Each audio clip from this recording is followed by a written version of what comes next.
Welcome to Board Game Animal. My name is Justin. And you would and you would think at this point it would be redundant to discuss yet another Reiner Knizia tile-laying game. It's a hot discussion in the Knizia fandom over which is the best one. Tigris and Euphrates, obviously, right? Well, what about Babylonia, or Samurai, or the desert? Rebirth, Cascadero, Stevenson's Rocket? That would be on the auction list. Yakuza, or Rongo? Zebo? Genesis, Cosmo Lancer, On Guard. What? What? Never mind. Anyway, today we're talking about Ape Town, which is being brought to the US by Outset. And I'm going to level with you right from the start. Is this a thematic game that is necessitating a little bit of drama on our part? And especially not at first glance. However, you can easily use the theming of Ape Town to better explain the rules than you could half of the other tile-laying games or more that I've listed already. If you lead with a high-stakes mob game of turf, power, and bananas, you're already halfway there. I'm kidding. But wait, work with me. Understanding the fact that the orangutans are the most powerful and influential, and whoever has the most in a region scores big. That is, until there's a tie in power, thus invalidating their strength. Then the next in order, in the form of lemurs, have their day. And the other monkeys have value in order to their literal size as animals, 1, 2, and 3 being the smallest, medium, and large. And the more banana factories near them, the more value they have. It just kind of makes sense to me, and for some reason, I find it much easier to teach this way than some of the more abstracted tile layers, because there's something here, while being a bit humorous, is something you can actually attach tangible concepts to. Now listen, I'm not trying to sell this as a very thematic game or as a serious mob game, but I am trying to say that the theme and artwork are pretty charming and actually make the teach and play a decent amount easier. What's interesting is that I typically go into Knizia games with a decent amount of high expectations at this point, and a lot of times being pleasantly surprised that those expectations were a little bit exceeded, or maybe even greatly exceeded. Or conversely, just don't really hit for me at all because of the high expectations that I had set. Both are equally startling, knowing how big a fan I am going in, to be surprised that it's even better, or not what I was expecting at all. With Ape Town, though, I had a completely different experience. Going in, I thought it sounded good, fine, but I didn't expect to enjoy it on the scale that I actually did. Especially when you're a fan of Knizia's games, and it's a mechanism you know he's already done tried and true.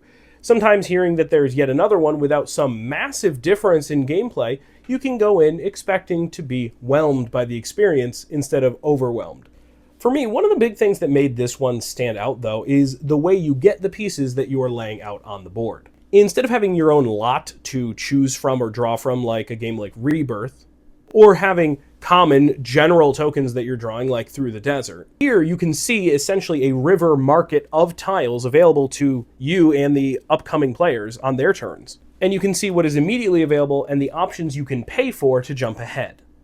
The currency is all part of a closed economy where you have to pay for the better options, but gain the money that has accrued on a space when it's been passed on previously.